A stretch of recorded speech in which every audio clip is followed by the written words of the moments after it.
Hello বন্ধুরা, আজকে আবার একটি অ্যানাদার ভিডিও নিয়ে চলে আসলাম। আজকের ভিডিওর মূল বিষয় হচ্ছে কিভাবে আপনার ফোনে যখন অ্যাপ্লিকেশন ব্যবহার করেন বা কোনো অ্যাপ্লিকেশন ডাউনলোড করতে যান প্লে স্টোর থেকে বা ক্রোম ব্রাউজার থেকে, তখন আপনার ফোনে অ্যাড চলে আসে, এই অ্যাপসটি ডাউনলোড করুন, ওই অ্যাপসটি ডাউনলোড করুন, এমন ধরনের অ্যাড আসে, এমন ধরনের অ্যাড আর আসবে না।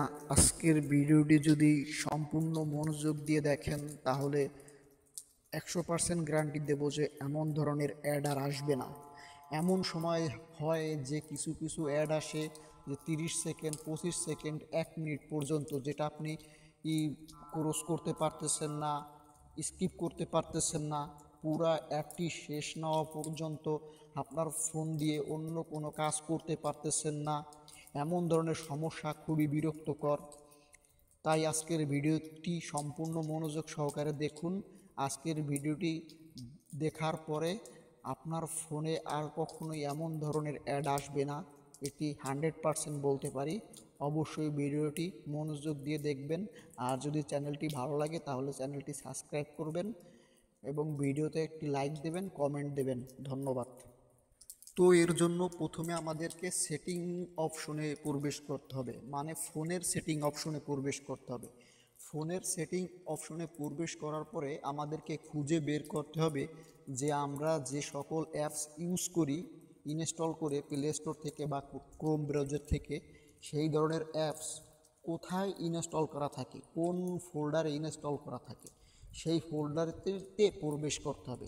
তো আমার ফোনে অ্যাপসে থাকে, তো আমি অ্যাপসে প্রবেশ করব। তো অ্যাপসে প্রবেশ করার পরে এবার আমাদেরকে খুঁজে বের করতে হবে প্লে স্টোর। তো আমি প্লে স্টোরটি খুঁজে বের করতেছি, আপনারাও ঠিক এমনভাবে প্লে স্টোরটি খুঁজে বের করবেন। এখানে দেখতে পাচ্ছেন যে আমরা যে ধরনের অ্যাপস ইনস্টল করে ব্যবহার করি সমস্ত অ্যাপস এখানে শো করতেছে। তো অবশ্যই আমি প্লে স্টোরটি খুঁজে বের করব, আপনারাও প্লে স্টোরটি খুঁজে বের করবেন। প্লে স্টোরে প্রবেশ করার পরে এখানে দেখবেন যে স্টোরেজ, তো স্টোরেজ অপশনে প্রবেশ করবেন। স্টোরেজে প্রবেশ করার পরে এখানে দেখবেন যে ক্লিয়ার কেস এবং ডাটা দুটোই ক্লিয়ার করে নেবেন। তো এই দুটি ক্লিয়ার করার আগে আরেকটি কথা বলে রাখি, সেটা হচ্ছে আপনি যখন এখানে ডাটা ক্লিয়ার করবেন তখন আপনার যে অ্যাকাউন্ট দিয়ে গুগল প্লে স্টোর অ্যাকাউন্টটি খোলা ছিল অ্যাকাউন্টটি কিন্তু রিমুভ হয়ে যাবে।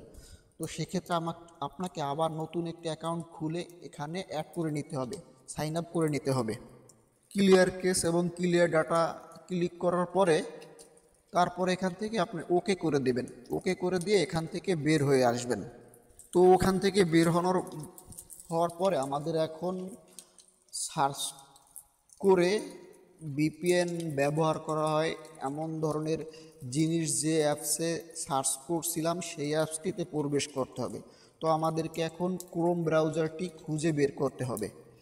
ক্রোম ব্রাউজারে খুঁজে বের করার পরে ক্রোম ব্রাউজারে প্রবেশ করবেন। ক্রোম ব্রাউজারে প্রবেশ করার পরে তারপরে স্টোরেজে প্রবেশ করতে হবে। স্টোরেজে প্রবেশ করার পরে ক্লিয়ার কেস এবং ম্যানেজ স্টোরেজে ক্লিক করবেন। দুটোতে ক্লিক করার পরে ওকে করে দিবেন। তারপরে পাবেন হচ্ছে clear all data. Clear all ডাটায় ক্লিক করে তারপরে ওকে করে দিবেন।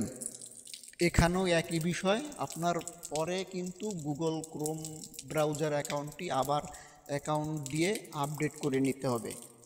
তো মূলত বিষয় হচ্ছে যে এখানে ভিপিএন দিয়ে দেখতে হয় এমন ধরনের কোনো কিছু সার্চ করলে দেখা গেছে যে অটোমেটিক ওই ধরনের অ্যাড চলে আসতেছে। সেই ক্ষেত্রে আপনি এই ধরনের কাজ করলে আপনার ফোনে আর এই ধরনের বিরক্তকর অ্যাড আর কখনোই আসবে না। ধন্যবাদ সকলকে। যদি ভিডিওটি ভালো লেগে থাকে তাহলে অবশ্যই চ্যানেলটি সাবস্ক্রাইব করবেন এবং ভিডিওতে একটি লাইক দেবেন, একটি কমেন্ট করবেন এবং শেয়ার করে অন্যকে দেখার সুযোগ করে দেবেন যদি পেজ থেকে কেউ দেখে থাকেন। আর ইউটিউব থেকে দেখলে অবশ্যই চ্যানেলটি সাবস্ক্রাইব করে রাখবেন এবং পেজ থেকে দেখলে অবশ্যই পেজটি ফলো দিয়ে রাখবেন, যাতে ভবিষ্যতে আরও নতুন নতুন সমস্ত ভিডিওর আপডেট পেয়ে যেতে পারেন। ধন্যবাদ সকলকে। আসসালামু আলাইকুম।